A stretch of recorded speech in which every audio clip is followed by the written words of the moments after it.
Assalamualaikum warahmatullahi wabarakatuh. Alhamdulillahirabbil alamin. Wassalatu wassalamu ala asyrafil anbiya'i wal mursalin wa ala alihi wa sahbihi ajma'in. Kita mulakan majlis kita pada pagi ini dengan basmalah. Bismillahirrahmanirrahim. Alhamdulillah, bersyukur pada Allah Subhanahu wa taala.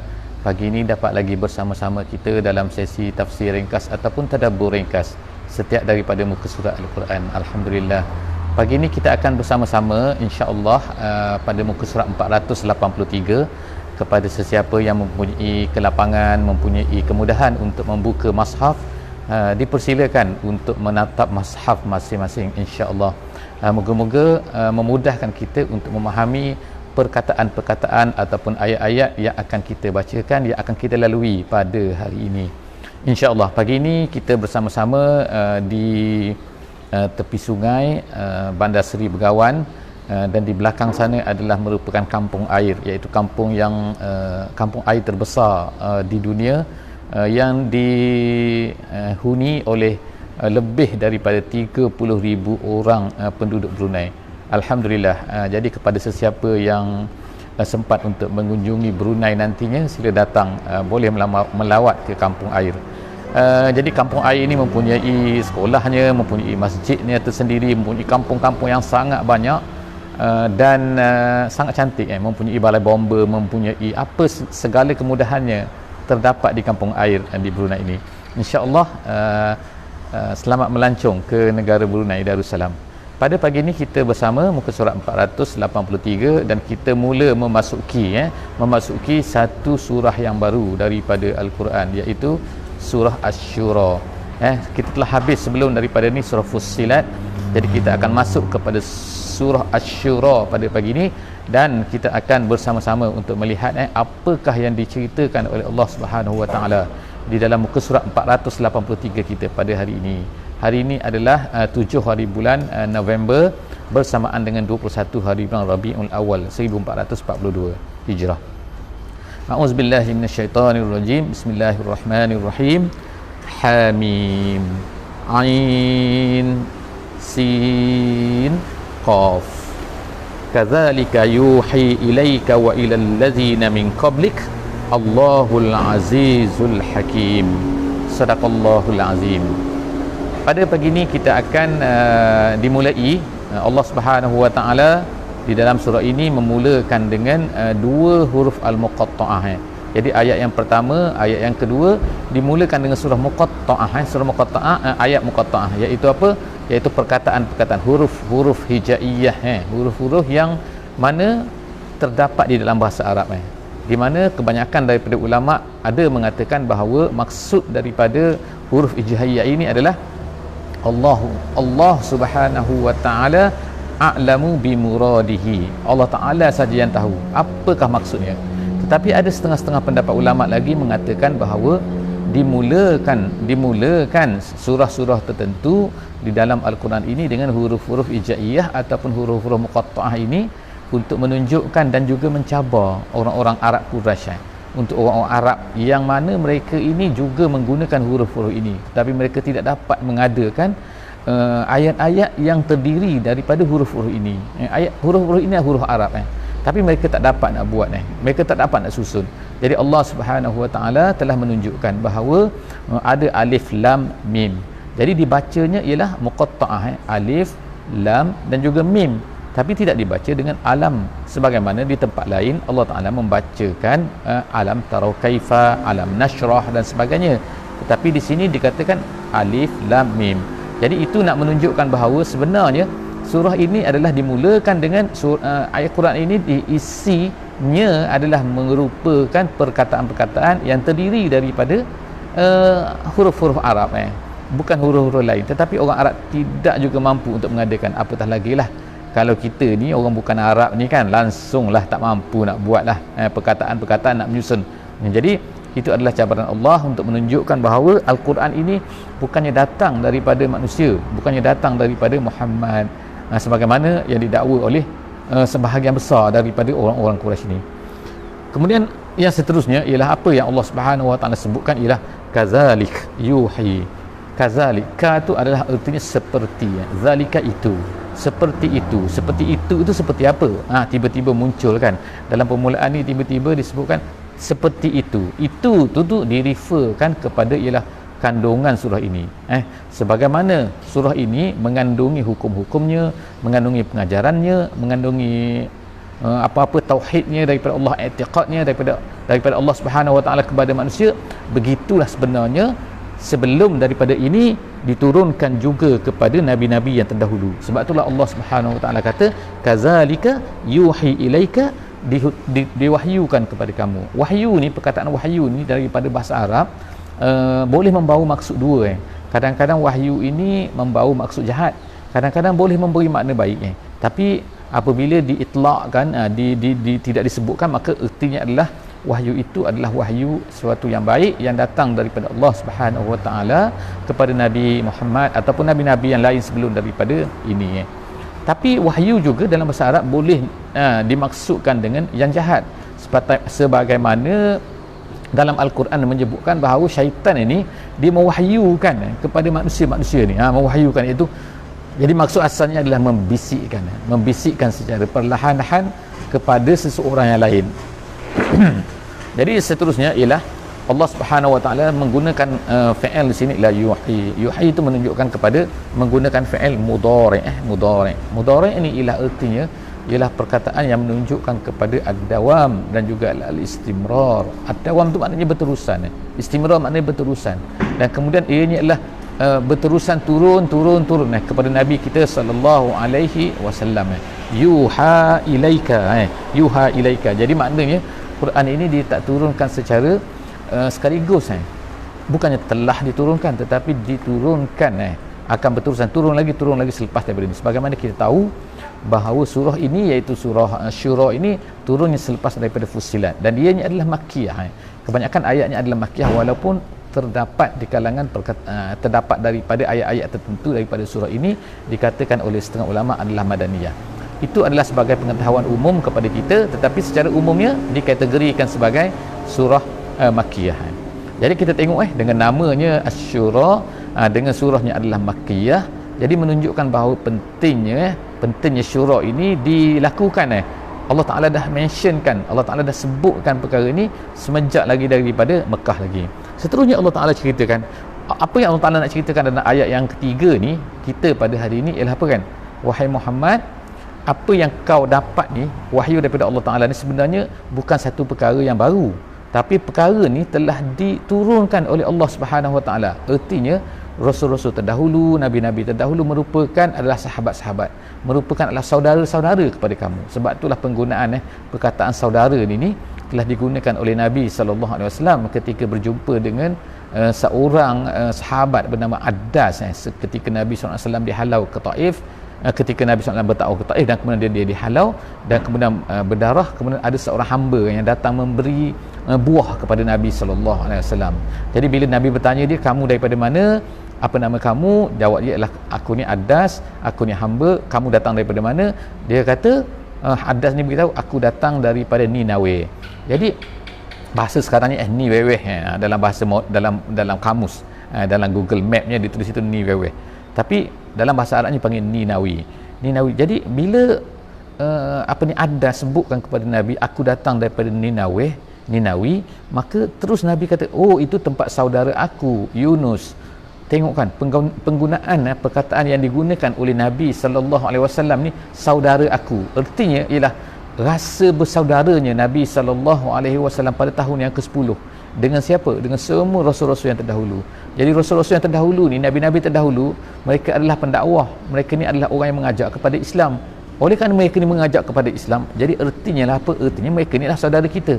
Jadi oleh kerana itulah kita ni mestilah merasai perkara ni, iaitu semua orang Islam, semua orang yang mengajak kepada Islam, semua orang bekerja kepada di jalan Allah Subhanahu Wa Taala, semualah orang Islam, dan juga tapi khususnya ialah orang-orang yang bekerja bersusah payah untuk agama ni, maka mereka itu adalah sebenarnya adalah saudara kita. Jadi sebenarnya ramai saudara kita ni kan. Jadi jangan risau kalau apa-apa yang telah terjadi kepada kita tu apa-apa, sebenarnya perkara ini juga telah terjadi kepada saudara-saudara kita di tempat lain yang ramai. Jadi sebab itulah kita merasai bahawa semua orang Islam adalah al-muslim akhul muslim, innamal mu'minuna ikhwatun. Semua orang Islam ni adalah bersaudara. Jadi hendaklah kita merasai bahawa dia adalah saudara kita. Jadi oleh kerana itulah Allah Subhanahu Wa Taala sebut ini, sebagaimana diwahyukan kepada kamu wahai Muhammad, begitu juga telah diwahyukan kepada orang-orang yang sebelum daripada kamu, iaitu rasul-rasul. Kemudian Allah, siapa yang mewahyukan tu? Allah, Allahu al-azizu al-hakimu. Allah di situ kalau orang belajar bahasa Arab ialah barisnya di atas, barisnya depan. Hu, Allah, hu. Jadi artinya apa? Yang mewahyukan itu ialah Allah Subhanahu Wa Taala. Seterusnya, lahu ma fis samawati wa ma fil ardi wa huwal aliyyul azim. Allah ini lahu, baginya. Baginya artinya apa? Artinya miliknya lah. Artinya bukan milik yang lain, bukan milik Tuhan-Tuhan yang diada-adakan, bukan milik sekutu-kutu, bukan milik tak ada pemilik, bukan mother nature, bukan semua tu. Tapi apa yang ada di langit, apa yang ada di bumi adalah merupakan semuanya adalah milik Allah Subhanahu Wa Taala. Lahu ma fis samawati wa ma fil ardi. Jadi kenapa digunakan wama tu dua kali? Adalah ahli tafsir telah mengeksplainkan kenapa ada ma fis samawati wa ma fil ardi. Tapi di setengah-setengah tempat lain dia tak kata macam tu. Dia kata ma fis samawati wal ardi.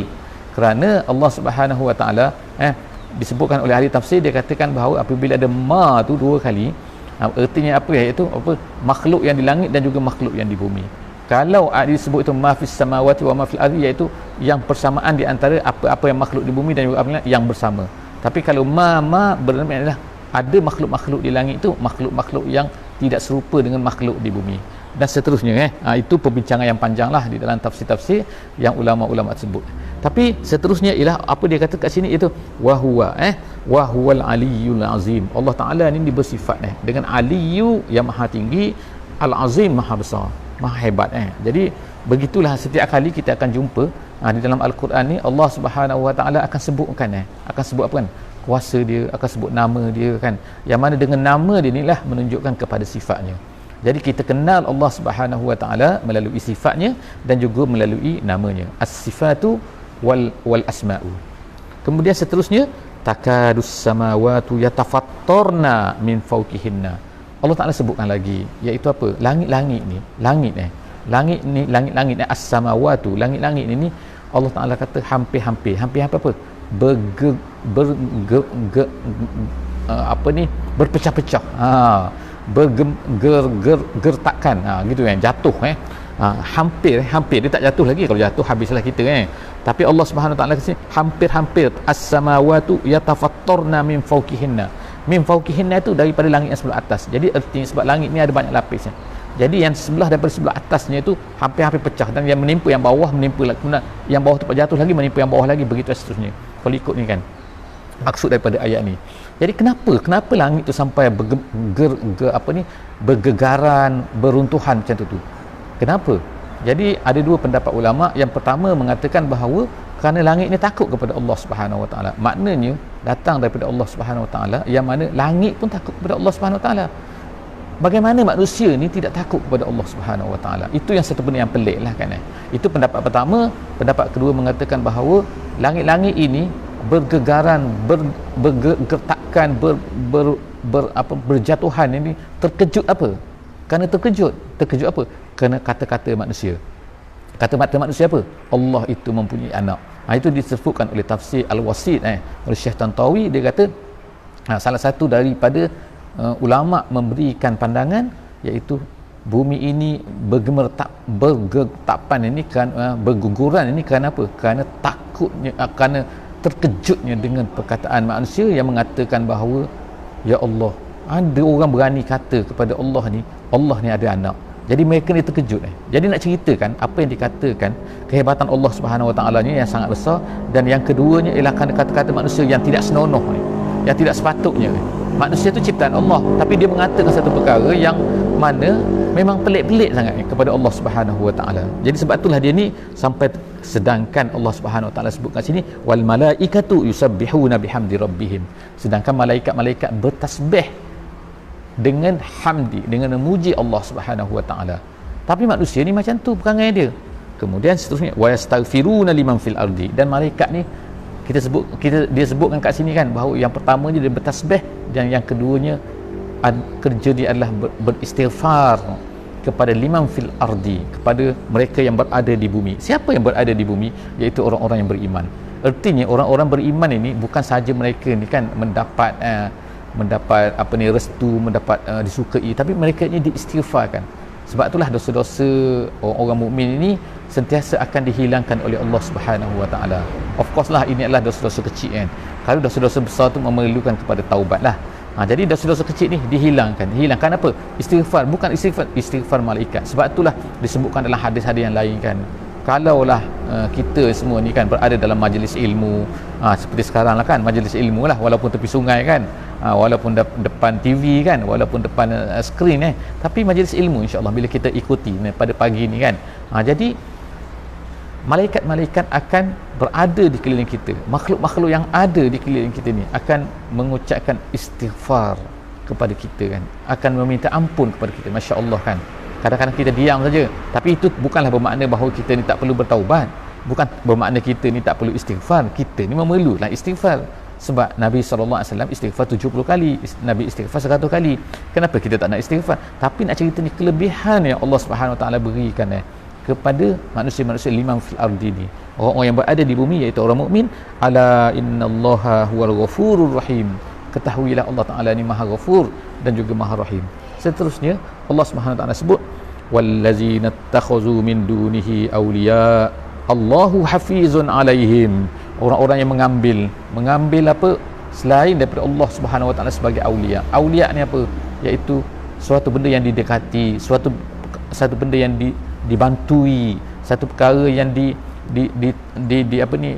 disokongi, satu perkara yang semua sekali itu kan, yang disayangi, semua itu adalah wali. Maksud perkataan wali kan.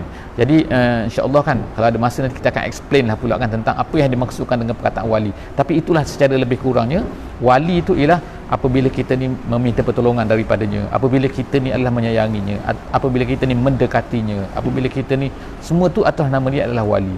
Jadi orang-orang kafir ni, orang-orang yang tidak beriman ni, mereka ambil selain daripada Allah sebagai wali. Sedangkan wali kita, orang beriman ni siapa? Allah Ta'ala saja. Kita tak boleh berwalikan kepada selain daripada Allah Subhanahu Wa Ta'ala. Allahu waliyul ladzina amanu. Allah itu adalah wali kepada orang-orang yang beriman. So kita tak perlu kepada wali yang lain. Jadi Allah Ta'ala sebutkan ni wallazina takhazu min dunihi awliya. Awliya itu adalah jamak kepada wali. Kita tak cerita pasal sini tentang wali nikah ke, wali mujbir ke, wali ayah ke, tidak. Sini ni bukan cerita wali tu kan, tapi wali ni ialah wali yang lain. Maksud wali tu ialah maksudnya penjaga kita, pembantu kita dan sebagainya adalah Allah Subhanahu Wa Taala. Jadi Allah Taala kata Allah ni orang-orang yang mengambil selain daripada Allah sebagai wali ni, Allah itu hafizun alaihim. Allah ni melihat mereka. Hafiz tu kalau asal maknanya penjaga terjemahannya, tapi maksud sini muhsi, maksud sini lah raqibun. Ertinya apa iaitu raqibun ni, kalau CCTV tu kita panggil dia sebagai muraqabah. Muraqabah artinya yang memerhatikan, sedang lihat apa yang sedang kita buat. Jadi Allah Ta'ala ni raqibun, Allah Ta'ala ni memerhati. Maknanya apa yang dibuat oleh orang kafir ni kan, jangan ingat bahawa dia ni terbiar macam tu saja, tak ada yang diperhatikan. Dah, Allah Subhanahu Wa Ta'ala perhatikan dia. Untuk apa diperhatikan? Untuk ditulis, untuk dihisap, untuk dikira dan untuk dibalas oleh Allah Subhanahu Wa Taala nantinya. Seterusnya Allah Taala kata wa ma anta alaihim biwakil, dan engkau wahai Muhammad bukanlah wakil. Wakil tu situ ialah makna penjaga. Engkau bukan bertanggungjawab terhadap mereka ni. Apa yang engkau ni bertanggungjawab hanya satu saja, iaitu apa? Engkau hanyalah al-balagh. Engkau hanyalah menyampaikan kepada mereka, menceritakan kepada mereka, dan kalau mereka membuat satu kesalahan, hendaklah engkau memberitahu bahawa itu adalah salah, menegah mereka. Dan kalau kita ada kuasa, gunakan tangan. Itu saja kuasa kita kan. Tapi dalam hati manusia, kalau manusia tidak mahu beriman juga, itu adalah terpulang pada mereka. Sebab apabila kita telah menyampaikan, maka wama anta alaihim biwakil, engkau tak lagi bertanggungjawab terhadap apa yang yang terhadap mereka lakukan. Kemudian seterusnya wa kadzalika auhayna ilaika qur'anan arabiyyan, dan begitulah kami telah auhayna ilaika, kami telah wahyukan kepada kamu wahai Muhammad. Auhayna ilaika apa? Qur'anan arabiyyan, Quran yang Arab, Quran dalam bahasa Arab. Jadi Quran ini dalam bahasa Arab yang mudah difahami, yang boleh difahami oleh orang Arab pun. Jadi kalau mereka tak nak fahami, tu masalah mereka lah, ertinya mereka ni ada masalah kerana tidak menerima, bukan tidak memahami. Jadi Allah Ta'ala turunkan Quran ini Arabiyan litunzira ummal qura wa man haulaha. Untuk apa? Untuk kau berikan peringatan kepada ahli qura, kepada ahli qura, iaitu kepada ahli Makkah. Makkah ni dipanggil Ummul Qura, Ummul Qura. Kenapa dipanggil Ummul Qura? Ada beberapa pendapat ulama lah sini. Yang pertamanya kerana dia adalah tempat yang pertama sekali dibina kan. Awwala disebut awwala baitin wudi'a lin-nas. Yang dibina untuk peribadatan manusia kan. Itu yang pertama kan. Kerana dia adalah rumah yang pertama, jadi dipanggil sebagai Kemudian ada yang kedua mengatakan adalah kerana dia ni adalah menjadi kiblat kepada orang-orang manusia kan. Manusia semua tu iaitu menuju untuk melakukan haji dan sebagainya. Tu yang kedua lah. Ada yang ketiga mengatakan adalah macam-macam lagi lah pandangan-pandangan yang dikatakan bahawa kenapa dinamakan Ummul Qura Jadi Ummul Qura tu adalah dia asal yang lain tu adalah far'u, cabang kepadanya. Jadi yang lain tu, kampung-kampung lain tu adalah tempat-tempat ibadat lain tu adalah tempat ibadat yang kedua dan sebagainya. Jadi itu Allah Subhanahu Wa Taala mengatakan, Muhammad, engkau ni supaya turunkan Quran kepada engkau ni supaya engkau ni memberi peringatan kepada Ummul Qura, penduduk Ummul Qura wa man haulaha, dan yang di sekelilingnya. Di mana yang sekelilingnya? Sekelilingnya maksudnya ialah semua tempat selain daripada Ummul Qura lah. Jadi dalam ayat-ayat yang lain menjelaskan lagi bahawa Nabi Muhammad sallallahu alaihi wasallam, Nabi kita, ia diutuskan untuk siapa? Diutuskan untuk bukan hanya untuk orang Mekah saja, tapi untuk semua manusia, bahkan bukan saja manusia, bahkan jin juga diutuskan untuk manusia dan juga jin. Sebab itulah dalam Al-Quran, dalam surah Ar-Rahman disebut berulang kali kan, fa bi ayyi ala'i rabbikuma maknanya apa? Iaitu dengan nikmat Tuhan engkau yang manakah keduanya, yang dua tu Tuhan engkau wahai kedua-dua engkau ni ialah jin dan juga manusia. Tukaziban, yang kamu kedua-duanya nak mendustai.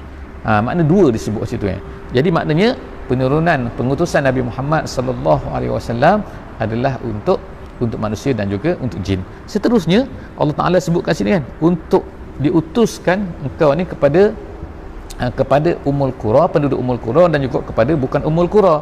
Kemudian seterusnya Allah Taala sebutkan lepas tu watunzira yaumal jam'i la raiba fi, dan juga engkau ni adalah untuk memberi peringatan kepada apa? Kepada apa disebut sini, iaitu kepada tentang hari kiamat tentang yaumal jam'i ni ialah watunzira yaumal jam'i ialah hari penghimpunan itu ialah maksudnya hari kiamat. Jadi itu adalah di antara kerja yang dibuat oleh Nabi sallallahu alaihi wasallam dan sepatutnya dibuat oleh kita semualah pada hari ini ketika kita nak memberi peringatan kepada manusia kan. Iaitu apa? Iaitu memberi peringatan tentang hari kiamat, memberi peringatan dengan Al-Quran tu, dengan kandungan Al-Quran. Seterusnya ialah fariqum fil jannati wa fariqum fis sa'ir. Jadi Allah Taala katakan nasib manusia ni ialah akhirnya apa? Satu golongan di dalam syurga dan satu golongan lagi adalah fis sa'ir, dalam neraka sa'ir. Kemudian seterusnya walau sya'allahu la ja'alahum ummatan wahidah. Allah Taala seterusnya dalam ayat yang ke-8 pada pagi ni ialah Allah Taala nak ceritakan tentang kekuasaan Allah Subhanahu Wa Taala. Apa kuasa Allah ni? Allah Taala ni kalau nak jadikan kita semua ni, semua manusia ni beriman, boleh. Nak jadikan mereka semua ni Islam, boleh. Kuasa Allah Subhanahu Wa Taala, dia hanya mengatakan kun fayakun. Tapi kenapa dia tak jadikan macam tu? Adalah sebabnya kan, adalah hikmahnya kan, adalah sebab kenapa Allah Subhanahu Wa Taala buat macam tu. Tetapi Allah Subhanahu Wa Taala ceritakan kat sini nak tunjukkan kuasa dia. Kalaulah dia kata, walau sya Allah, kalau Allah Taala nak, dia boleh jadikan kita ni sebagai ummatan wahidah. Ummatan wahidah artinya umat yang satu, artinya ialah di atas agama yang satu, iaitu di atas Islam. Tapi walakin, tetapi Allah Taala nak masukkan yudkhilu man yasha'u fi rahmatih waz-zalimuna ma lahum min waliyyin wala nasir. Allah Taala nak masukkan apa? Iaitu masukkan orang-orang yang dirahmatinya, man yasha'u fi rahmatih, walakin yudkhilu man yasha'u fi rahmatih. Dia nak masukkan orang-orang yang dikehendaki. Siapa orang dikehendaki tu? Wallahu alam. Kalau kita ni rasa kita ni nak masuk, kita nak jadi orang yang dikehendaki oleh Allah Taala, nak masukkan dalam rahmatnya, silakan. Sekarang ni terbuka kepada kita kan. kita boleh memilih sekarang ni. Allah Ta'ala beri kepada kita kan, nak jadi di bawah rahmat Allah ataupun nak jadi selepas itu, iaitu apa? Wazzalimun, ataupun nak jadi orang yang zalim. Orang zalim ni tak semestinya menzalimi orang lain, tapi menzalimi diri sendiri. Dia merosakkan diri sendiri. Apabila dia melakukan maksiat, sebenarnya dia sedang menzalimi diri sendiri. Itu kita kena sedarkan supaya kita ini jelas bahawa zalim tu tidak semestinya zalim tu ialah ertinya ialah menganiaya orang, menzalimi orang, bukan maksud mesti orang, tapi diri sendiri pun sebenarnya adalah termasuk dalam menzalimi juga kalaulah kita ni buat maksiat kepada Allah Subhanahu wa taala. Seterusnya ialah Allah Taala sebut amittakhadhu min dunillahi aw min dunihi awliya.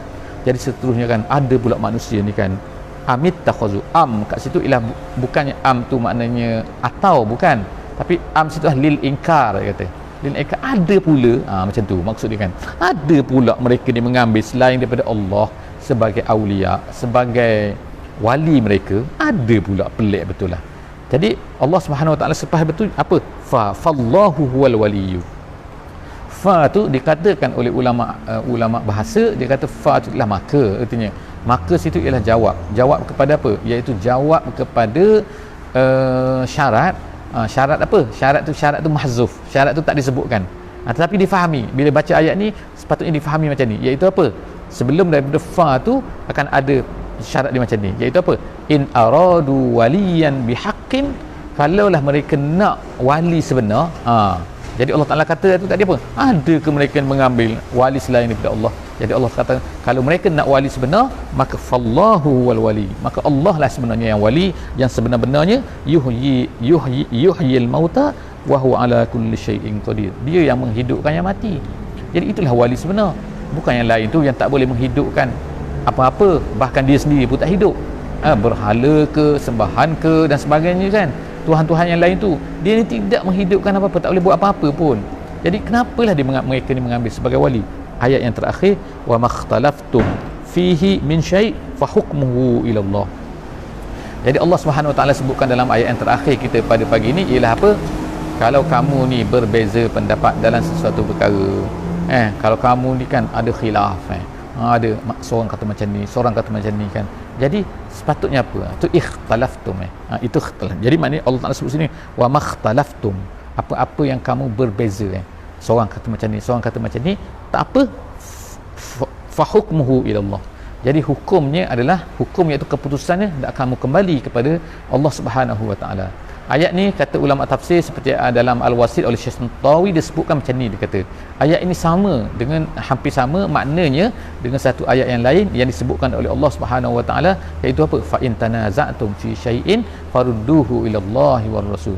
Kalau kamu ni tanaza'tum, maknanya bertelingkahan, maknanya berbeza pendapat dalam satu-satu perkara, maka hendaklah kamu rujuk balik kepada Al-Quran. Jadi inilah maknanya ketetapan Allah Subhanahu wa taala sebagai seorang muslim, maka mereka hendaklah sentiasa merefer kepada Al-Quran dan juga refer kepada Al-Hadis, refer kepada Allah Subhanahu wa taala dalam apa-apa saja, bukan refer kepada pemikiran manusia, bukan refer kepada orang ni, refer kepada orang ni kan.